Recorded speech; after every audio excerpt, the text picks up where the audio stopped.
Fatigue, troubles de concentration, perte de motivation, humeur changeante, procrastination extrême. Et si ça n'avait pas juste à voir avec votre propre motivation ou discipline, mais ça a peut-être à voir avec toute une série de carences vitaminiques ou d'oligo-éléments. C'est exactement ce dont on va parler aujourd'hui dans le tout nouvel épisode de la consultation des leaders.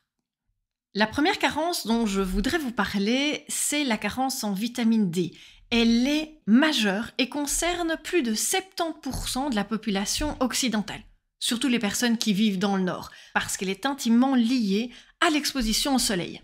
Je ne vais pas vous refaire un dessin du printemps que nous venons de passer, mais de façon générale, l'exposition au soleil dans nos pays du nord n'est pas suffisante que pour ne pas avoir justement une carence en vitamine D. Je vais précisément vous expliquer en quoi c'est super important que vous preniez votre supplémentation en vitamine D ou que vous vous exposiez tout l'été au soleil et tout l'hiver aussi, cela dit. La première chose, la vitamine D est une vitamine qui est essentielle pour le turnover cellulaire dans les os. Donc elle aide à la constitution des os, elle permet au calcium de se fixer dans les os et pour faire des os solides, robustes, qui ne se brisent pas à la moindre chute ou au moindre coup. Il existe plusieurs maladies qui sont liées spécifiquement à la carence chronique en vitamine D. La première étant le rachitisme, quand cette carence survient tôt dans l'enfance, elle empêche l'enfant de former des os de qualité. Elle empêche la croissance musculaire osseuse de l'enfant. La deuxième maladie survient à l'âge adulte, quand il y a une carence chronique sur plusieurs années, je vous l'accorde, ça s'appelle l'ostéomalacie. Et c'est un squelette qui est très fragile, avec des os qui sont très malléables, en fait pas du tout stable ni robuste. Avant d'en arriver là, il y a toute une phase de fragilité osseuse, avec des risques d'ostéoporose, et ça combiné avec une carence en calcium, ou malheureusement chez les femmes, la ménopause. On est hyper sensible à l'ostéoporose. D'ailleurs, petite parenthèse, à partir de 50 ans, c'est toujours mieux d'associer la vitamine D au calcium. Non, en fait, c'est toujours mieux de l'associer, elle est mieux assimilée. Mais en tout cas, le calcium est essentiel à partir de 50 ans chez toutes les femmes. Je referme la parenthèse, c'est pas notre sujet d'aujourd'hui. Avec l'ostéoporose et avec la carence en vitamine D, comme je l'expliquais déjà tout à l'heure, arrive toute une série de risques au niveau du squelette, avec des fractures qui surviennent beaucoup plus rapidement. La vitamine D est également importante pour tout ce qui concerne la relaxation musculaire. Ça intervient dans le système musculo-squelettique. Vous vous souvenez, là, ça tire un peu au niveau de la nuque, des épaules, ou un peu au niveau du ventre, des cuisses. Je ne dis pas que ce n'est que la vitamine D, mais allez un petit peu fouiller dans justement cette carence en vitamine D, parce qu'il se pourrait, à 70%, que vous soyez concerné également. La vitamine D intervient dans le système immunitaire. Comme les autres vitamines dont nous allons parler ici dans ce podcast, la vitamine D améliore le système immunitaire et donc de facto, en manque de vitamine D, il y a un affaiblissement du système immunitaire. Pas étonnant que la plupart de la population soit malade l'hiver quand nous n'avons pas de soleil et quand nous manquons cruellement de vitamine D en fait. Quand on pousse la carence plus loin, sur plusieurs semaines, sur plusieurs mois, voire plusieurs années, cela affecte également notre humeur et à terme peut provoquer, ou du moins a un impact assez important sur l'apparition de la dépression. Je pense que simplement pour ça, et pour nous, entrepreneurs qui cherchons une productivité et une efficience dans notre business, éviter la dépression, éviter la perte de motivation, éviter justement la procrastination, c'est un de nos buts fondamentaux. Juste encore pour ajouter un élément supplémentaire, il y a une maladie qui a besoin majoritairement de vitamine D et dont on retrouve un lien de cause à effet dans son apparition, c'est la sclérose en plaques. Je ne dis pas que c'est l'élément majeur et je ne dis pas que c'est l'élément déclenchant. Par contre, en cas de développement d'une sclérose en plaques, la supplémentation en vitamine D est essentielle pour éviter la rapidité d'installation et des lésions plus importantes au niveau nerveux. On parlait de la productivité, justement au niveau de notre productivité, comment remarque-t-on la carence en vitamine D ? Une fatigue accrue pour laquelle on ne récupère pas bien, des troubles de concentration et des troubles de l'humeur. Du coup, je pense que vous êtes convaincus de l'importance de la supplémentation et en même temps de l'exposition au soleil. Ça fait toujours du bien au moral, mais ça fait du bien au moral grâce à la vitamine D. La supplémentation se fait idéalement dans des petites flapules liquides, huileuses, une fois par semaine quand on est en carence, et en traitement chronique de base pour stabiliser notre taux, c'est une fois toutes les 2 semaines. Mettez-vous un petit rappel dans votre téléphone, sinon vous allez oublier, garanti. La deuxième vitamine dont je voudrais vous parler aujourd'hui, c'est la vitamine B12. On en parle beaucoup plus ici ces derniers temps, avec l'arrivée les dernières années d'un nombre grandissant, voire exponentiel, de personnes végétariennes et végétaliennes, et à raison. Cette vitamine B12 se trouve majoritairement dans la viande et tous les produits animaux. Si on s'en prive ou on n'en mange pas suffisamment, la supplémentation en vitamine B12 est un essentiel et doit faire partie en fait de notre alimentation générale. La vitamine B12 a une action majoritaire dans la formation des globules rouges. La maladie du coup sous-jacente à une vitamine B12 manquante ou carentielle, c'est ce qu'on appelle l'anémie pernicieuse. Toute personne qui se trouve en anémie, peu importe sa raison, que ce soit par la B12, par le fer, par une perte importante et abondante de sang régulier, le signe majeur de l'anémie, c'est la fatigue. Une fatigue épuisante, écrasante, avec un corps qui ne sait plus se mobiliser, où toutes les tâches sont bien trop lourdes, bien trop importantes et sont de trop. Ça, ce sont les symptômes d'une anémie et la première chose à faire, c'est évidemment faire une prise de sang pour aller vérifier tous ces oligo-éléments et toute la vitamine, dont la vitamine B12. Avant d'en arriver à ce stade-là, évidemment, tout le monde qui a une carence en B12 n'arrive pas à une anémie. Et bien que nos réserves soient assez importantes et on peut tenir plusieurs mois sur nos réserves avant d'arriver à une carence, il est pourtant difficile de régénérer nos stocks une fois qu'ils sont arrivés trop bas. La carence en B12 peut altérer également nos nerfs et la transmission nerveuse avec une apparition d'une neuropathie, qu'on appelle ça des extrémités, avec un manque de perception, avec des picotements, voire un endormissement complet des extrémités. La carence en vitamine B12 a également été incriminée dans les troubles cognitifs et quand on pousse cela à l'extrême, dans l'apparition plus importante et plus rapide de la démence. De nouveau, toute personne ayant besoin de son cerveau, de ses facultés cognitives importantes, régulières, pour son business, pour son activité professionnelle, dans sa vie de tous les jours, dans sa vie privée. Tout le monde, en fait, a besoin de ses facultés cognitives et personne n'a envie de devenir dément rapidement. Il y a un lien direct et marqué dans les études que la carence en vitamine B12 provoque, accélère en tout cas l'apparition de ces démences et contribue à l'apparition de troubles cognitifs, de pertes de concentration, de difficultés de concentration et de difficultés également de réflexion. C'est donc cette baisse de performance mentale qu'on veut absolument éviter. Les sportifs savent particulièrement bien que la B12 fait partie des vitamines et des compléments alimentaires à supplémenter tout au long de l'entraînement et après également. Alors, comment prend-on la vitamine B12 ? C'est assez simple. Il y a soit des compléments préformés avec différentes autres vitamines B, la B1, la B6, la B9, la B12 majoritairement, un comprimé par jour et la cure est de minimum 3 mois. En dessous des 3 mois, on n'a pas le temps, le corps n'a pas le temps de reformer tous les stocks et la cure du coup ne sert pas à grand chose. Ce qui est un petit peu dommage de commencer à investir dans une cure, de commencer à se dire je prends soin de ma santé et j'ai envie d'augmenter mes performances tant physiques que cognitives et de ne pas aller au bout. Pour les personnes en stress chronique, il a également été prouvé que le cortisol dérègle toute l'absorption d'une série de vitamines et d'oligo-éléments, majoritairement la B12.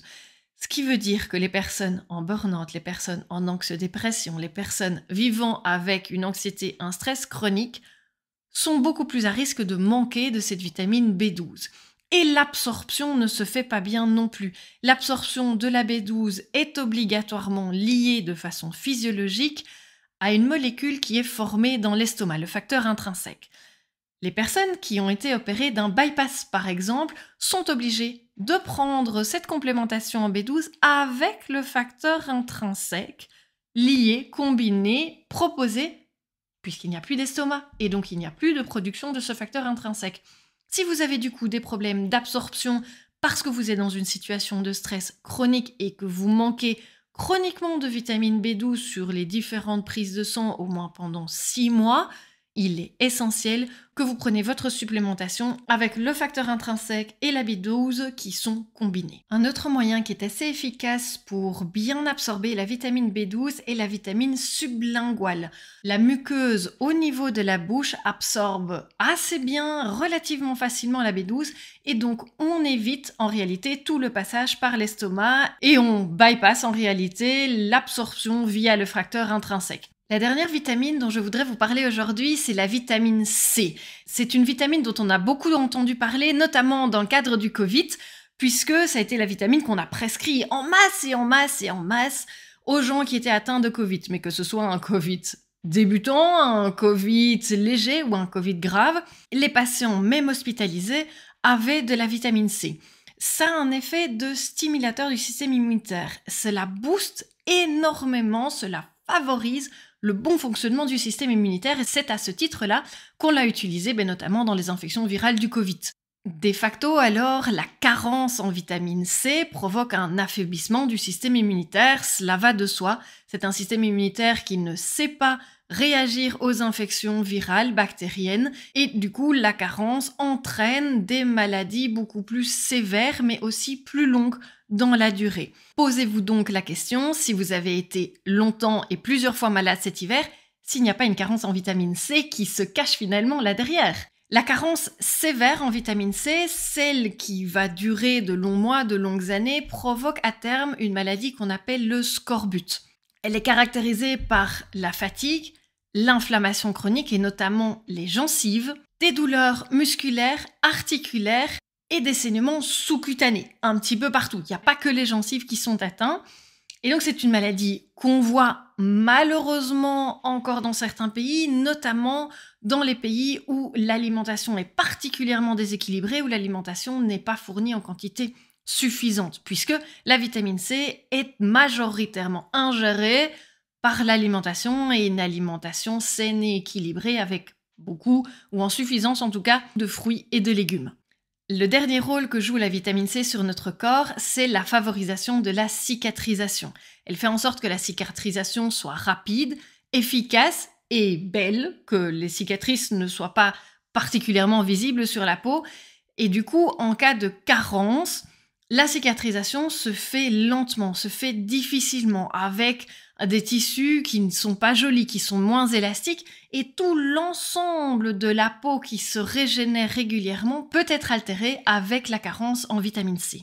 Avec tout ce que je viens de vous raconter, on peut aisément comprendre que la vitamine C a un impact majeur sur notre productivité, et donc une carence se marque principalement par une énorme fatigue, une fatigue sur laquelle on ne récupère pas, un peu comme la carence en vitamine B12 et la carence en vitamine D. Alors imaginez le combo évidemment, c'est une fatigue qui est chronique, sur laquelle on a du mal à récupérer et avec laquelle il y a de grandes difficultés de concentration. Mais les douleurs musculaires sont encore plus associées à la carence en vitamine C. Et donc de façon générale, tout ce qui est productivité, énergie, motivation à se mettre au travail est complètement à plat. Avec l'augmentation du risque d'infection, qui demande un catabolisme plus important, à savoir une consommation énergétique de notre corps beaucoup plus importante pour combattre les infections. Cela rajoute une couche supplémentaire à la fatigue.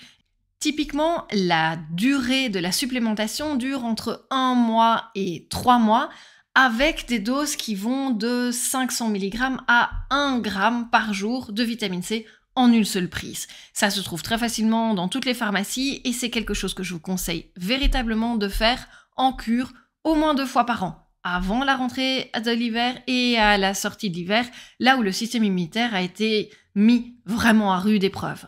Il y a encore 2 autres carences dont je voudrais vous parler, mais qui ne font pas partie de la catégorie des vitamines. Il s'agit de la carence d'abord en magnésium, qui est essentielle pour la bonne fonction des muscles et des nerfs en général. Une carence en magnésium est typiquement retrouvée dans tout ce qui est trouble du rythme, avec un problème de conduction électrique au niveau des muscles du cœur. Quelqu'un qui va faire un trouble du rythme aux urgences, par exemple, va d'office être chargé en magnésium. Ça stabilise les membranes, ça empêche justement d'avoir une activité électrique trop importante. Le magnésium agit sur tous les muscles et donc typiquement en cas de carence, il y a des plus grands risques de douleurs musculaires, de fatigue musculaire, de crampes, de tremblements. C'est quelque chose qui est très connu dans le milieu sportif, avec toutes les boissons énergisantes ou de récupération avec les ions, etc., qui sont fort chargées en magnésium.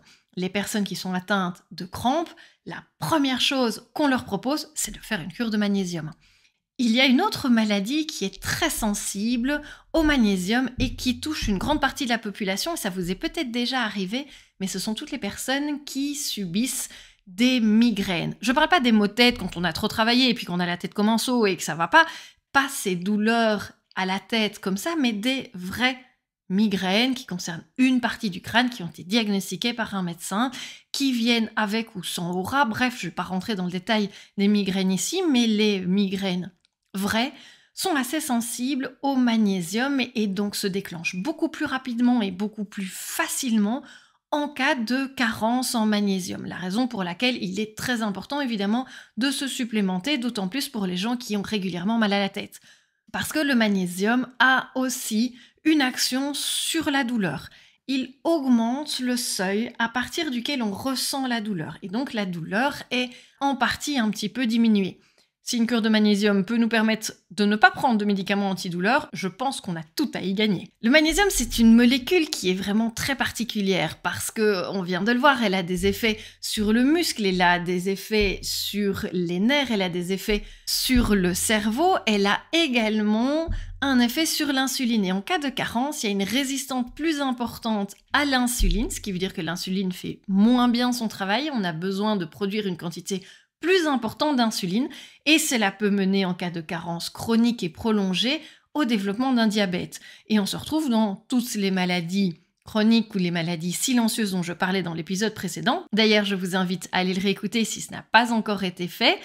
Le magnésium a aussi un impact sur l'hypertension et ça, c'est en lien avec sa fonction principale sur les muscles puisque les artères sont composées de muscles lisses et donc il y a un lien très clair et très franc. Puisque la carence en magnésium agit sur le cerveau en provoquant des migraines, il est relativement facile à comprendre qu'une carence modérée en magnésium altère la concentration, altère les fonctions cognitives jusqu'à un point où se déclenche la migraine. De même, la fatigue générale altère la productivité aussi. Et on le voit avec toutes les vitamines ou les oligo-éléments que je suis en train de vous présenter aujourd'hui, systématiquement en réalité, la fatigue est un des éléments primaires que l'on voit, tout comme les troubles de la concentration, les altérations de la conscience, même si c'est pas un coma, on s'entend bien, mais c'est une altération en tout cas des fonctions cognitives, et ça, on le retrouve quasi systématiquement à chaque fois. Et cette fatigue, on la retrouve également dans la carence en fer, qui est la dernière carence que je veux vous présenter aujourd'hui.